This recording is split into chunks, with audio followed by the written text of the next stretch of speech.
Auto Esporte dá bom dia pra você, ou bonjour em francês. Olha que bacana. Me leve para a Torre Eiffel. Ela já colocou aqui o endereço. O Salão de Paris 2018 faz muitas homenagens. Esse modelo em específico é o Speedster, sem teto. Ferramentas de diagnóstico na oficina. Agora a gente vai falar da câmera térmica. E também por aplicativo. Escaneando bateria, alternador, temperatura, opa, amarelo, uma falha foi encontrada. Por dentro de um Stock Car. Tem limitador dos volts, aqui é para o piloto beber água. E agora? Dirigindo é praticamente impossível perceber, mas as placas de sinalização, elas mudam de tamanho de acordo com a velocidade da via. Essa aqui, por exemplo, tem 1,20 m.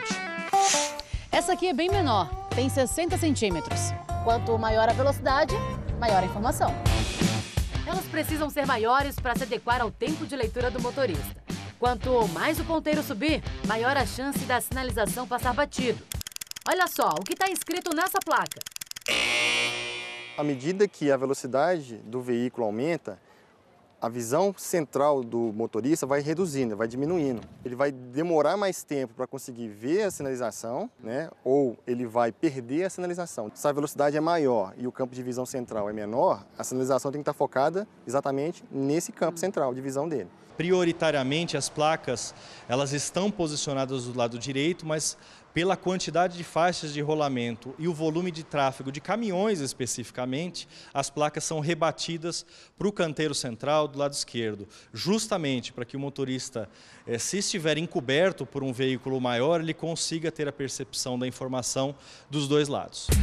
A pesquisa da Universidade de São Paulo mostra que o motorista em velocidade constante de 110 km por hora percebe apenas 10% das sinalizações. A 60 km por hora já passa a observar 60%. E o uso de aplicativos também tira o foco da sinalização. Eu vou ser bastante sincero, localização, placa de cidades ou vire à direita a tantos metros, eu nem olho porque já está avisando aqui. Eu fico mais atento quanto à velocidade, né, por causa de radar. E muitas vezes as velocidades não coincidem. Aqui a velocidade 80 km por hora, mas a placa ali indica 60. Ah, seu Felipe! Se as placas estão aí para informar em tempo real. Tem que observar a sinalização externa, porque o aplicativo não se atualiza na mesma velocidade que a sinalização viária é posta. Esse aqui é o único simulador no Brasil que consegue reproduzir os movimentos do carro e captar a direção do olho do motorista em tempo real. E o Felipe vai ter a experiência. Neste gráfico, a gente pode observar quando as linhas estão na parte superior, quer dizer que ele está olhando para a pista.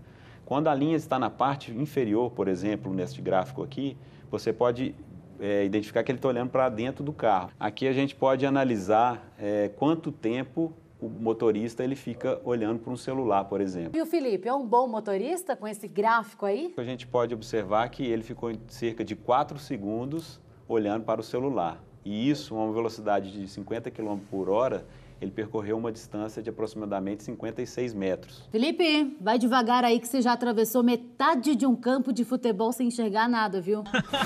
E pensando na distração do motorista ao volante, as montadoras estudam e desenvolvem cada vez mais a central multimídia. Restaurante. A gente realmente escolhe as funcionalidades do telefone que são mais importantes para transferir elas para a central multimídia, de uma maneira que apenas o que seja importante possa ser utilizado enquanto a pessoa está dirigindo. Nesse redesenho, a gente se preocupa com o tamanho das coisas, com o tamanho das informações, porque ele gera a menor distração. A responsabilidade é do motorista. Viva voz, placas maiores, nada disso adianta se o motorista se desconcentra com facilidade. Como diz meu pai, tem que ficar sempre atento à via para não correr nada de errado. Puxão de orelha serviu agora. Com certeza, quando ele assistir a matéria, vai me ligar na hora. Paris já coloca como prioridade política a redução dos níveis de poluição. Desde 2016, carros com mais de 19 anos foram proibidos de circular em horários comerciais. Algumas cidades na França restringiram a circulação dos carros mais poluentes. E para controlar isso, esses adesivos aqui são obrigatórios. Eles indicam desde um carro elétrico até um veículo diesel mais antigo. Aqui no centro de Paris, por exemplo, 1/3 dessa classificação já não pode mais rodar. A solução não é fácil. Startups de compartilhamento de carros elétricos e bikes como a Autolib ficam sem fôlego e saem de cena. De olho nesse segmento, a Renault coloca o Zoe como estrela de um novo serviço de compartilhamento.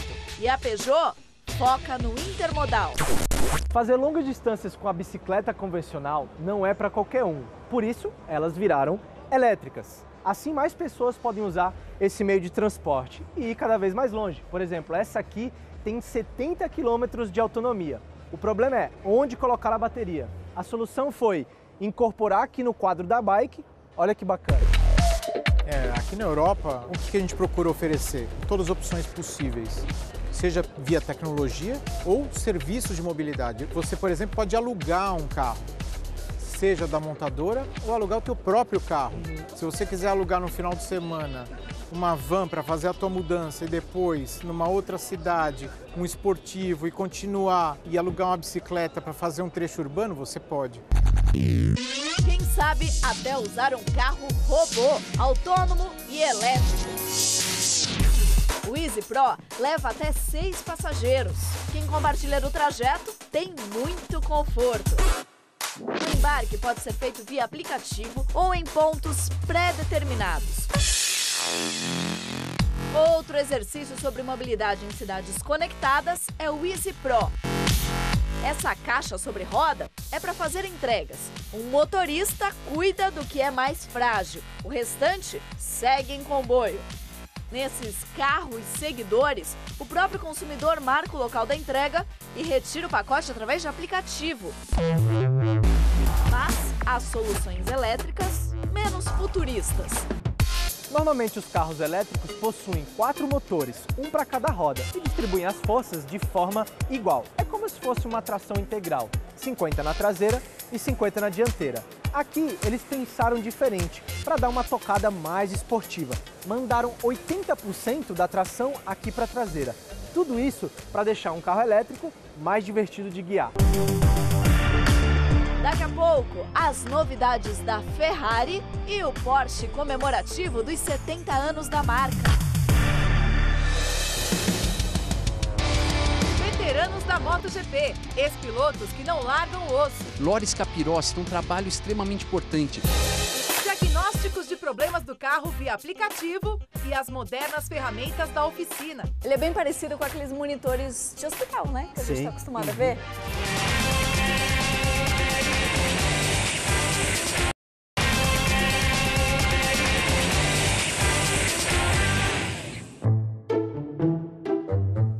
Novas tecnologias têm ajudado a encontrar problemas no carro e de um jeito bem mais rápido.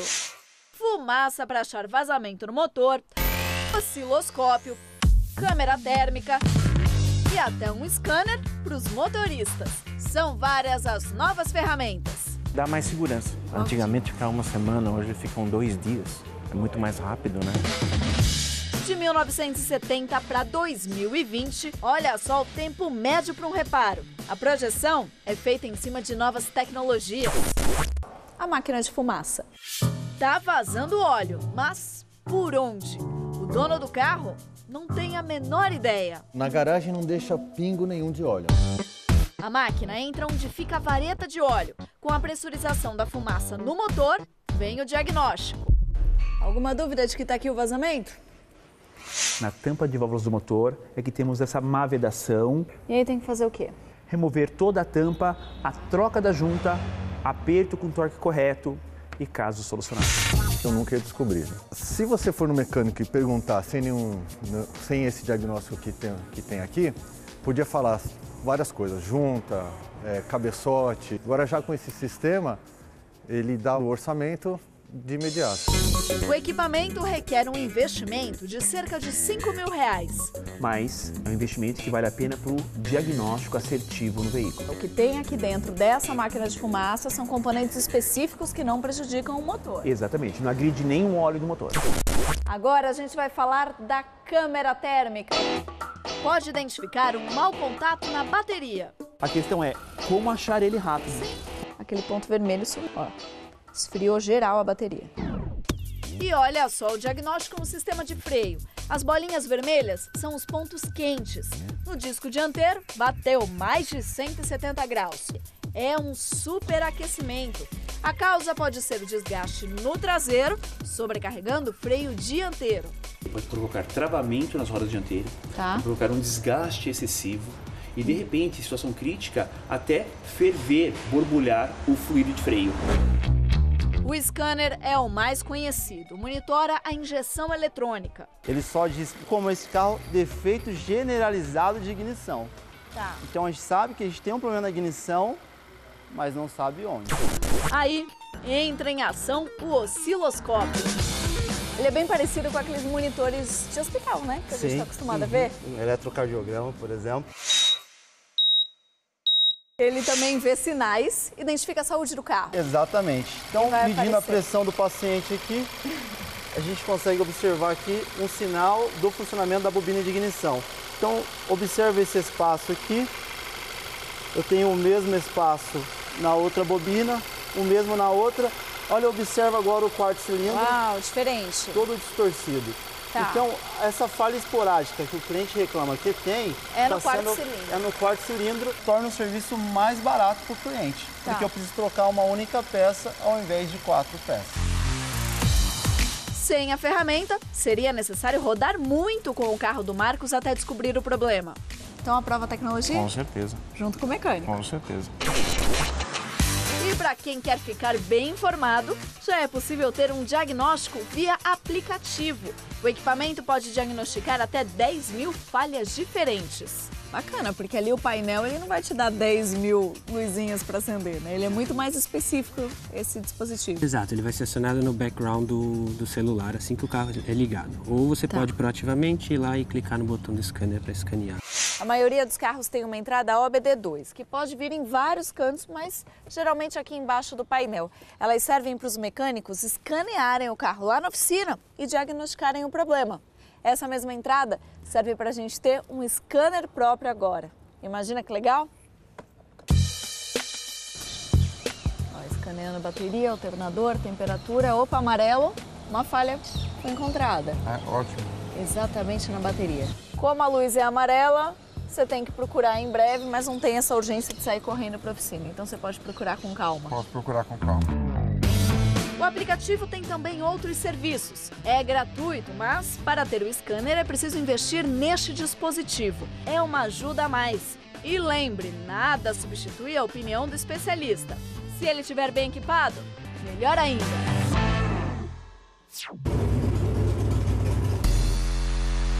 30 carros num mesmo segundo. Imagine! Isso é Stock Car. Come on and let me see you get lit, everybody get lit. DJ who's spinning, tell them play my hit. São 40 anos de muita disputa. As corridas dos Opala, dos Ômegas, né? Um carro que era de rua e os pilotos como o Ingo, né? O Paulão, o Chico, olhava e ficava assim, visando para que um dia para sentar ali, né, e correr. E hoje tô aqui na Stock Car já há 10 anos já. Comecei na Stock Car em 79, que eram os Opalas, os carros do jeito que a gente pegava na concessionária. Motor 6 cilindros, era um motor forte, a gente preparava um pouco, mas era totalmente original, câmbio original, suspensão original, pneus radiais, tinha que muitas vezes compensar todas as deficiências do equipamento no talento da pilotagem. Hoje, os pilotos usam as bolhas sobre as carrocerias. O câmbio é um câmbio de competição, o motor também é um motor preparado. Então, disco de freio, pastilha, roda, é tudo coisas que você não encontra no carro do dia a dia, carro de rua. São feitos para competição, por isso ser artesanal. O que é importante num carro de corrida é ser leve. Essa carenagem que você vê aqui é toda de fibra, os carros são todos iguais, O Stock Car é feito tubular, é Santo Antônio que tem dentro, né? E essa carenagem que cobre o Santo Antônio. Então o que segura mesmo numa questão de impacto é o Santo Antônio, não a carenagem que está aqui. Dentro do carro, quanto menos elementos, mais leve fica. Tudo precisa ter acesso fácil para piloto e mecânicos, até o volante. Mas basicamente aqui a gente tem o limitador dos blocos. Aqui é para o piloto beber água, tem uma mangueirinha que joga água. Aqui o rádio para falar com a equipe. Aqui um desembaçador de vidro, caso de chuva. Aqui é aquele botão limpador, pisca-alerta.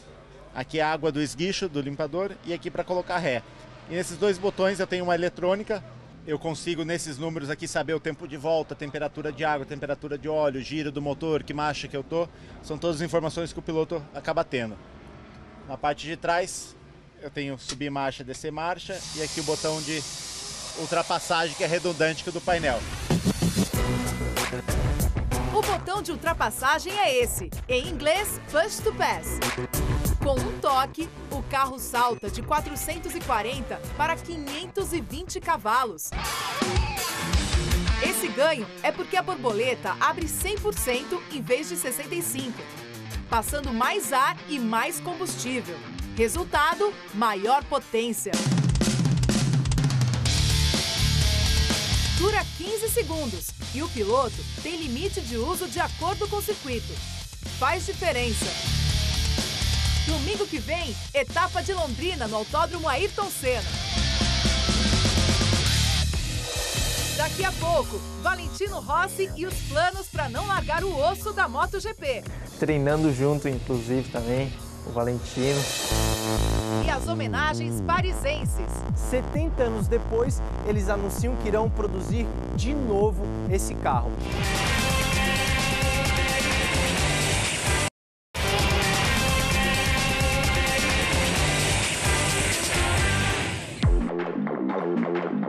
Muitos pilotos, quando se aposentam da MotoGP, não conseguem largar o cenário do Mundial de Motovelocidade. Cito Pons largou as pistas para se tornar dono de equipe. Já teve time na MotoGP e hoje tem na Moto2. O ex-campeão Alex Crivellet se tornou repórter. Loris Capirossi tem um trabalho extremamente importante. Ele é o intermédio entre os pilotos e a organização. Tudo o que ele pensa é a parte de segurança da pista. E o Sete de Bernal se tornou conselheiro pessoal de Dani Pedrosa.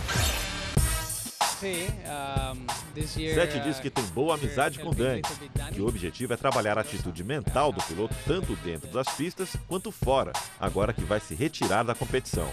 E aproveita para mandar um recado. O Brasil, tá? Sete de Bernal, um abraço muito forte. Anche Alex Barros, número 1 do Brasil. Grande meu amigo. Tchau.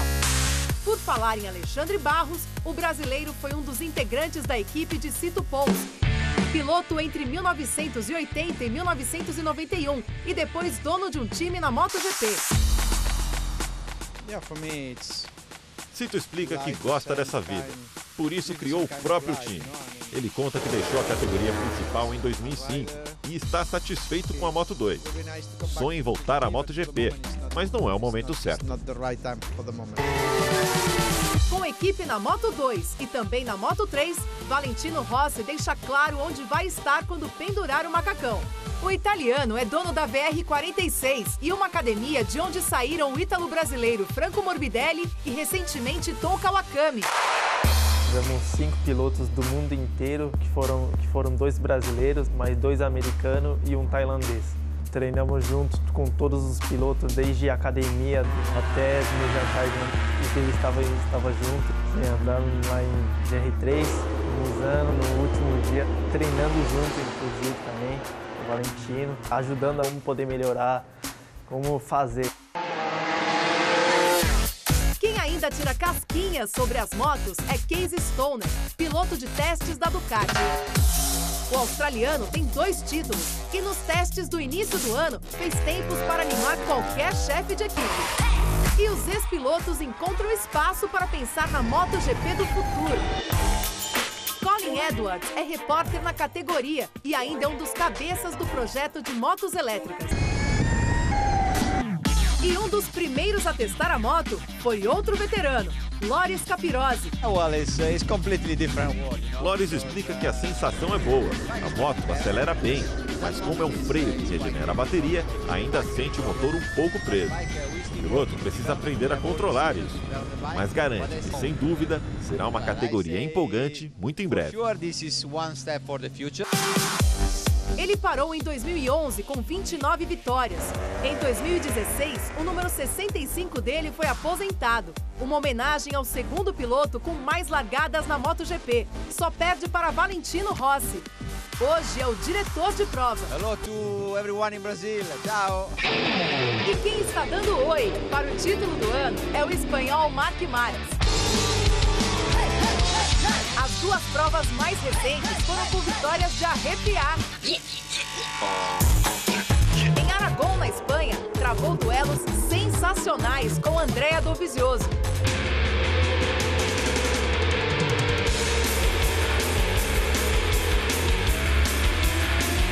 A 3 voltas do fim, tomou a ponta para ganhar a bandeirada. Na Tailândia, a emoção foi maior ainda. O espanhol levou 3x do italiano. O X, que é essa manobra de retomada de posição. Só que na última volta, foi Marques quem mandou um X no adversário. Ele está muito perto de conquistar o 5º título da categoria. E pode ser na próxima, no Japão. EV. Essa é a abreviatura em inglês para veículo elétrico. Até 2020, todas querem ter um portfólio competitivo com modelos sem emissões de poluentes. Isso é motivo suficiente para os projetistas viajarem. O conceito PB18 e-tron da Audi tem 3 motores elétricos, um dianteiro e 2 traseiros. Somando tudo, esse esportivo chega ao equivalente a 604 cavalos e autonomia de mais de 500 quilômetros. Agora, curioso é a opção de configurar o lugar do motorista. O conceito E-Legend, além de elétrico, traz ideias sobre um modelo autônomo e personalizável. No interior, veludo e madeira, como contraponto ao aço ou fibra de carbono, que remetem à corrida tecnológica. But especially future. Ele falou que foi um exercício muito difícil fazer esse carro, principalmente no design, porque ele teve que ter elementos mais novos, modernos, com o passado, que é uma lembrança do modelo 504. Mas ele lembra que isso aqui realmente é olhando o futuro, autônomo, elétrico e também conectado. E as novas tecnologias surgem em outros lançamentos. O carro-chefe sempre é o modelo mais vendido da marca.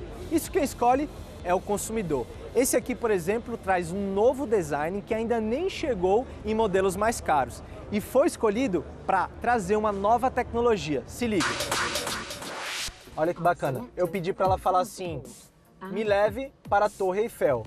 Ela já colocou aqui o endereço, agora é só eu aceitar, pronto. Já está com o mapa aqui para a gente ir para a Torre Eiffel. Quanto mais você interagir com ele, mais ele vai aprender sobre você, sobre os seus gostos e vai te ajudar a relacionar com o carro. O Salão de Paris, apesar de muitos fabricantes ausentes esse ano, apresentou esportivos que todos gostam de ver. Esse carro foi o primeiro produzido pela Porsche.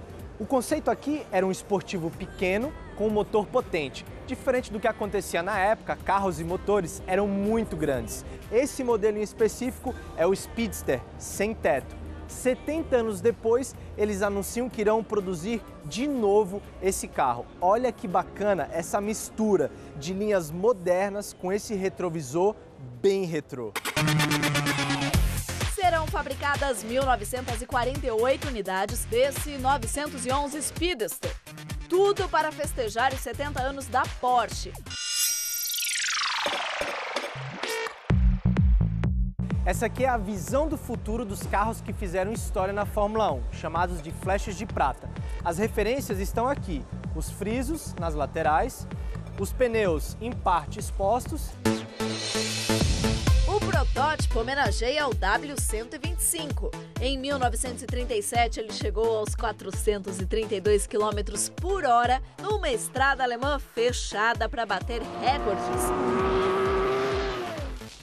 A marca só caiu ano passado para o Koenigsegg Agera RS. O Silver Arrow EQ é um conceito híbrido, potência equivalente a 750 cavalos. E nesse clima de homenagens, as Ferraris Monza SP1 e SP2. Os números fazem referência aos lugares de cada modelo. Inspirado no visual dos carros da marca da década de 50, essas pequenas obras de arte recebem motorização de 810 cavalos. É a maior da história da Ferrari. Elas representam uma virada para a empresa, que pretende ter mais modelos exclusivos à venda, hein? Agora é esperar. Bom domingo, boa semana para você. Tchau!